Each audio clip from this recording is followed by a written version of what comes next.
Hi everyone, welcome to our YouTube channel Black Diamond. तो आज मैं आप लोगों के लिए एक टेस्ट सीरीज लेके आया हूँ और बेसिकली एमसीक्यू क्वेश्चंस लेके आया हूँ जो आपके लिए बहुत ज़्यादा इंपॉर्टेंट है डीजीएमएस एग्जाम के दृष्टिकोण से।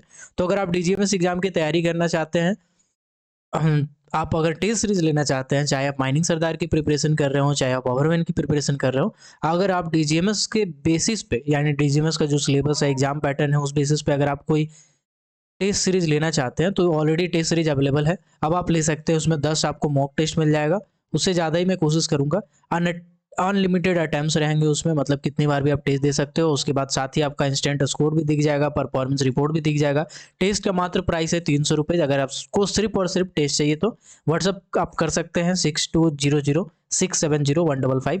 और अगर आप कोर्स लेना चाहते हैं जिसमें टेस्ट सीरीज इंक्लूडेड रहेगा तो माइनिंग सरदार ओवरमैन का फाउंडेशन बैच ज्वाइन कर सकते हो। उसके लिए फी है 800 रुपये और ये आपका 6 मंथ के लिए वैलिड रहेगा, जिसमें आपको टेस्ट सीरीज भी मिलेंगे और साथ ही साथ आपका पूरा का पूरा कोर्स भी मिलेगा। कोर्स में क्या मिलेगा मैं आपको पहले दिखा देता हूँ।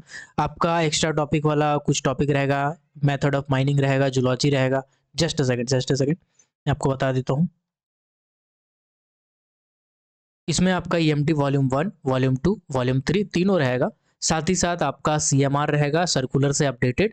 ठीक है। इसके बाद mines act, mines rule, MBTR, rescue rule, creche rule, pithead bath rule, central electricity authority regulation, मतलब पूरा का पूरा लेजिस्लेशन वाला पोर्शन रहेगा। साथ ही आपका कुछ एक्स्ट्रा टॉपिक भी इसमें मैं ऐड किया हूँ जो कि आपके सिलेबस का हिस्सा है, बट आपके बहुत सारे बुक में नहीं दिया होता है। जैसे रिक्लेमेशन वगैरह हो गया, ये सब सब आपका belt conveyor, conveyor system, sampling वगैरह, ये सब सब कुछ आपका इसमें मिल जाएगा। अगर आप क्लासेस लेना चाहते हैं तो आपका क्लासेस का प्राइस है 800 रुपया, जिसमें टेस्ट सीरीज इंक्लूडेड है। इसी में आपको टेस्ट सीरीज भी मिल जाएगा, बट अगर आप अलग से टेस्ट सीरीज सिर्फ लेना चाहते हैं तो आपको 300 रुपये प्राइस है, आप ले सकते हैं। चलिए अब डायरेक्टली एमसीक्यू क्वेश्चन पे आते हैं, एमसीक्यू क्वेश्चन को डिस्कस करते हैं जो कि टेस्ट सीरीज का एक पार्ट है। चलिए एमसीक्यू क्वेश्चन के ऊपर में आते हैं। तो पहला क्वेश्चन है, the first question is why fleet angle is limited to 1.5 degree, यानी 1.5 डिग्री तक ही हम इसको लिमिट करके क्यों रखते हैं फ्लीट एंगल को। तो बेसिकली क्या होता है, जो आपका पुल्ली होता है वाइंडिंग इंजन में, और जब उसमें रस्सा हम डालते हैं और रस्सा खींचते हैं तो उसके बीच में हमको 1.5 डिग्री का एंगल बना के रखना पड़ता है। अगर हम इससे ज्यादा एंगल बनाएंगे तो क्या होगा, रस्सा का स्प्लाइसिंग, स्लिपिंग होगा। स्लिपिंग का मतलब होता है रस्सा छलक जाएगा, रस्सा वहां से हट सकता है, स्लिप हो सकता है। अगर उससे ज्यादा रखेंगे, मतलब बहुत ज्यादा एंगल बना के रखेंगे, तो क्या होगा, इसके कारण बहुत ज्यादा फोर्स पड़ेगा, फ्रिक्शन होगा और ये रस्सा टूट सकता है, यानी कि इसका वियर एंड टियर हो सकता है। ठीक है। तो इसके लिए हम लोग क्या करते हैं, इसको 1.5 डिग्री तक मेंटेन करके रखते हैं। तो चलिए इसका आंसर आप कमेंट कीजिए फटाक से। To reduce the side treble on pulley, to prevent excessive wear and tear of the winding rope, to allow maximum persons to travel at the time in a case, it allow use of rope having lesser diameter, और या फिर इसका answer हो जाएगा all of the above। तो इसका जो सही आंसर है वो हो जाएगा वियर एंड टियर को रोकने के लिए हम लोग 1.5 डिग्री से ज्यादा का इस्तेमाल नहीं करते, बल्कि एक लिमिट करके रखते हैं 1.5 डिग्री तक। ठीक है। अगला क्वेश्चन है, ग्रेविमेट्रिक डस्ट सैंपलर क्या है। इंट्रिंसिकली सेफ एपरेटस है, फ्लेम प्रूफ है, दोनों, it has both the features, none of the above, all of the above. इसका आंसर बताइएगा आप फटाक से।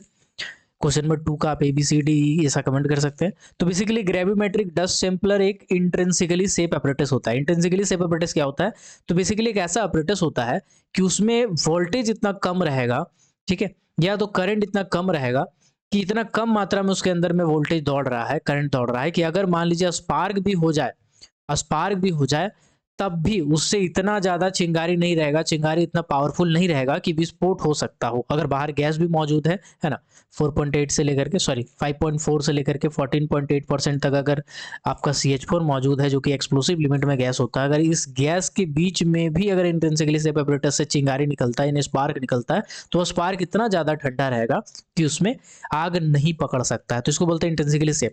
फिर आते हैं फ्लेम प्रूफ। फ्लेम प्रूफ को समझने के लिए ऐसा समझिए कि बचपन में हम लोग ऐसा कोई गेम खेलते थे कि इधर से जाना है और भूल भुलैया टाइप का रहता था, ऐसे ऐसे करके, और इधर आपका मान के चलिए कि निकलना यहाँ से।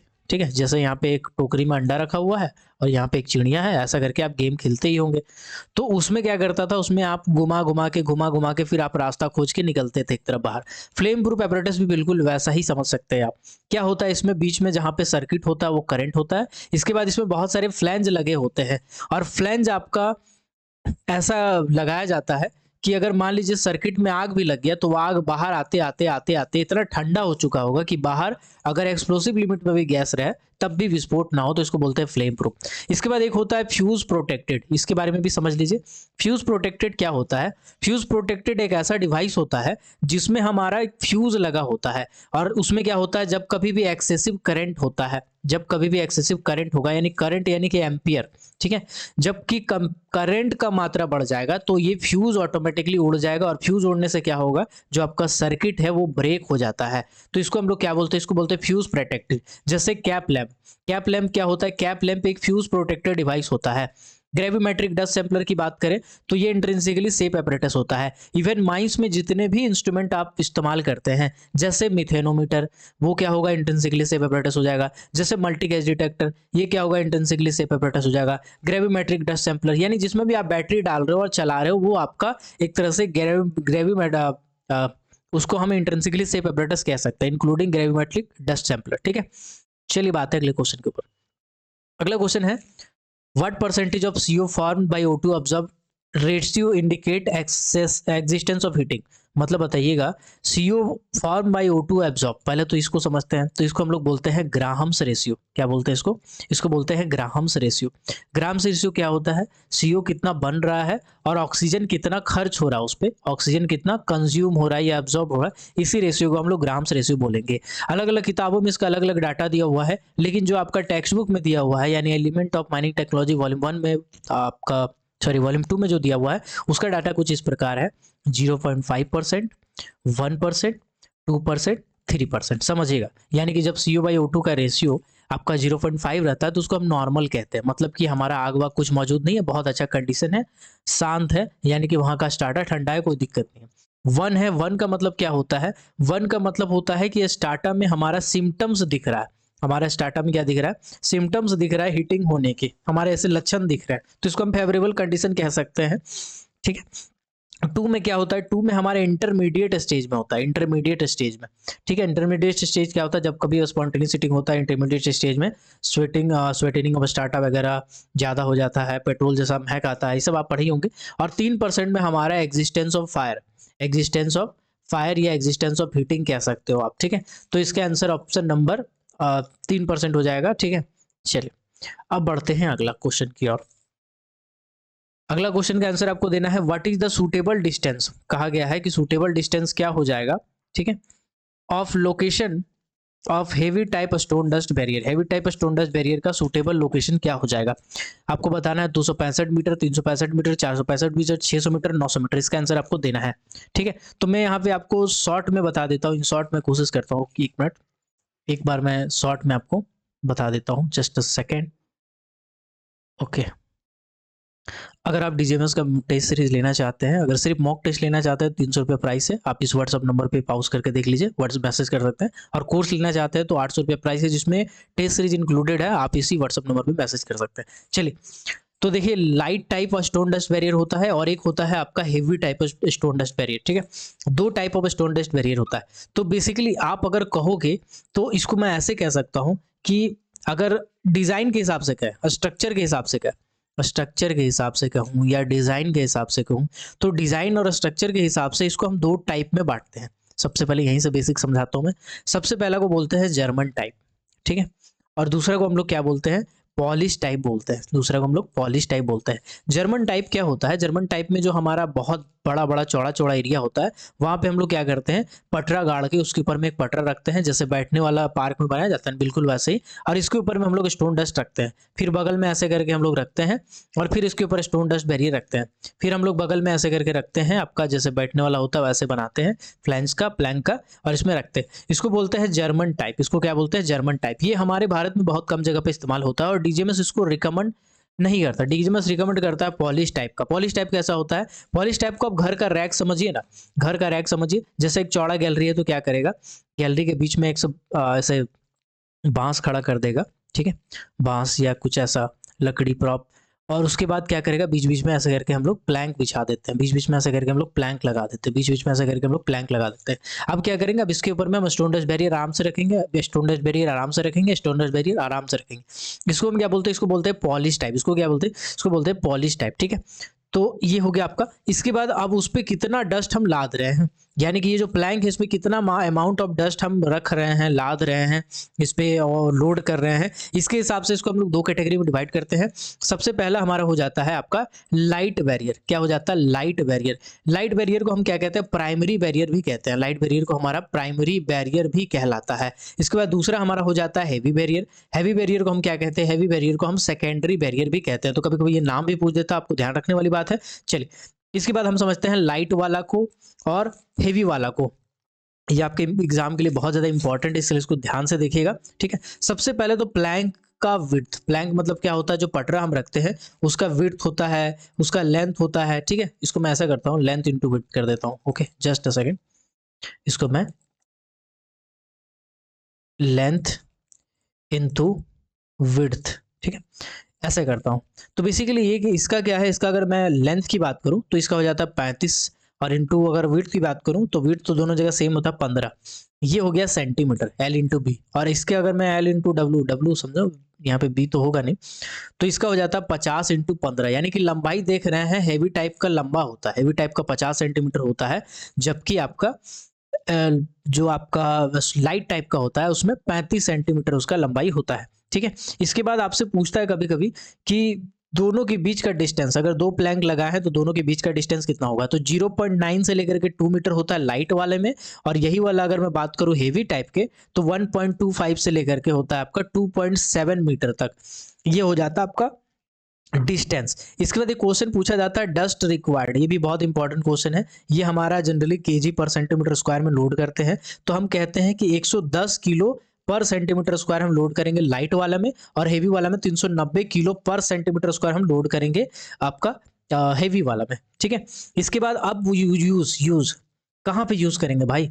तो देखो लाइट वाला का इस्तेमाल हमारा कहीं भी हो सकता है, लाइट वाला का इस्तेमाल हमारा कहीं भी हो सकता है, ठीक है। जैसे लाइट वाला का इस्तेमाल हम सॉरी कहीं भी कह रहा हूँ, लाइट वाला का इस्तेमाल सिर्फ और सिर्फ लॉन्गवाल में हो सकता है। लाइट वाला का इस्तेमाल सिर्फ और सिर्फ लॉन्गवाल में हो सकता है, लेकिन हेवी वाला का इस्तेमाल कहाँ होगा? तो हेवी वाला का इस्तेमाल आपका बोर्ड एंड पिलर में हो सकता है, हेवी वाला का इस्तेमाल आपका लॉन्गवाल में हो सकता है, हेवी वाला का इस्तेमाल आपका शाफ्ट या इंसेट में हो सकता है, ठीक है। इन सभी जगह पे हो सकता है। अब आपसे डिस्टेंस पूछेगा भाई एग्जैक्ट डिस्टेंस क्या होना चाहिए अगर लाइट टाइप का स्टोन डस्ट बैरियर लगाए तो याद रखिएगा लाइट टाइप का 45 से 110 मीटर तक ये होता है, डिस्टेंस होता है, ठीक है। लेकिन हैवी टाइप का अलग अलग टाइप का जो अलग अलग जगह पे जहाँ लगा रहे हैं वहाँ का डिस्टेंस अलग अलग हो जाएगा। अगर बोर्ड एंड पिलर लगा रहे हैं तो उसका एक अलग डिस्टेंस हो जाएगा, अगर लॉन्ग वाल में लगा रहे हैं तो अलग हो जाएगा। बोर्ड एंड पिलर वाला कॉमन है जो आप पढ़े होंगे या याद किए होंगे, 135 से 365 मीटर। तो ये है आपका ज्ञान जो कि पूरी तरह से अधूरा था, तो अधूरा ज्ञान नहीं रखिए, पूरे डिटेल में जानकारी रखिएगा, तो आपका कोई भी तरह से क्वेश्चन मरोड़ तड़ोड़ के भी देगा तो आप बना लोगे, क्योंकि किस्मत खराब रहेगा बाबू, उठ के गर्दन में बैठोगे कुकुर काट लेगा उछल के। तो लॉन्ग वाल का बात करते हैं, लॉन्ग वाल हो जाएगा 180 से 320 मीटर, ठीक है। और अगर मैं शाफ्ट की बात करूं तो 90 से 150 मीटर ये रेंज होता है स्टोन डस्ट बैरियर लगाने का हेवी टाइप का, ठीक है। और इसको जनरली कौन बनाता है, कौन लगाता है? तो वेंटिलेशन ऑफिसर का जिम्मेदारी होता है लगाने का, जांच करता है हमारा वीकली, ठीक है। तो ये सब आपका ड्यूटी होता है। इसके बाद एक क्वेश्चन कभी कभी ये पूछ देता है कि भाई जब स्टोन डस्ट बैरियर आप लगा रहे हो, इसको जो आपका रूफ होता है, रूफ या फिर साइड होता है, इससे कितना गैप रखना पड़ता है? तो रूफ हो चाहे साइड हो 10 सेंटीमीटर, ठीक है। रूफ हो चाहे साइड हो 10 सेंटीमीटर हमको गैप रखना पड़ता है, जो हम फ्लैंज वगैरह लगाते हैं, प्लैंक वगैरह लगाते हैं उसके लिए, ठीक है। चलिए, तो स्टोन डस्ट बैरियर से रिलेटेड एक एक पॉइंट को मैंने क्लियर कर दिया है, ठीक है। तो यहाँ पे इसका आंसर हो जाएगा 365 मीटर, क्योंकि यहाँ पे कुछ ऐसा दिया नहीं है स्पेशल कि किसमें लगता है, तो यहाँ पे आपको बेस्ट सूटेबल आंसर को पिक करना होता है। इसके बाद यहाँ पे आगे अगला क्वेश्चन पे आते हैं। अगला क्वेश्चन है फर्स्ट जनरेशन पावर सपोर्ट कहाँ पे इस्तेमाल होता है? फर्स्ट जनरेशन पावर सपोर्ट होता है क्या? Basically first generation power support, ठीक है। अब ये पावर सपोर्ट को देख के ना पावर सपोर्ट टिक मार दोगे, लेकिन ये गलत हो जाएगा बाबू, ठीक है। फर्स्ट जनरेशन क्या होता है? ऐसा माना जाता है कि 1774 में अंग्रेज भारत आए थे, उसके बाद माइनिंग किए थे। तो अंग्रेजों का जो काल था, अंग्रेज जो भारत में माइनिंग करते थे, उसको हम फर्स्ट जनरेशन का माइनिंग करते हैं। उसके बाद फिर कोल का नेशनलाइजेशन हुआ, या भारत का जो बड़ा बड़ा व्यापारी था उन्होंने कोल पे कब्जा किया, या कोल को या कोल या अलग अलग सेक्टर पे माइनिंग का स्टार्ट किया, तो फिर वो जो हमारा सेकंड जनरेशन हो गया। और अभी का जो बोलते हैं, अभी को बोलते हैं एडवांस जनरेशन या फिर मॉडर्न जनरेशन बोलते हैं, ठीक है। तो ध्यान रहिएगा, तो पहले क्या करता था, पहले फ्रेम बनाता था, फ्रेम बना के काम करता था अंग्रेज लोग। फ्रेम क्या होता है सर, अगर मान के चलिए हमारा गैलरी है, तो हम क्या करते थे, साइड साइड में ऐसे दीवार बना के आर्क जैसा ऐसा दीवार बनाते थे, ईटा का मोटा दीवार बनाते थे। और आपको जान के ताजुब होगा कि उस दीवार में न तो सीमेंट का प्रयोग किया जाता था, न तो चिप्स यानी गिट्टी का प्रयोग किया जाता था, न सैंड का प्रयोग किया जाता, इनमें से कुछ भी प्रयोग नहीं किया जाता था। और इवन आज 200 साल बाद भी आप जाके उन दीवालों को देखोगे तो वो दीवार अभी भी सलामत है। क्यों? क्योंकि इसमें लाइम का इस्तेमाल होता था, प्लस उसमें गुड़ इस्तेमाल करता था, गुड़ इस्तेमाल करता था और कुछ मात्रा में कुछ केमिकल्स होते थे उसका इस्तेमाल किया जाता था। तो लाइम, गुड़ और प्लस चूना वूना कुछ ऐसे मिला के हम लोग इस्तेमाल करते थे। तो चलिए अब बढ़ते हैं आगे। फर्स्ट जनरेशन का सपोर्ट याद रखिएगा, पावर सपोर्ट भी अगर पूछे या सपोर्ट भी पूछे तो फ्रेम आपको टिक करना है या उस टाइप का टिक करना है।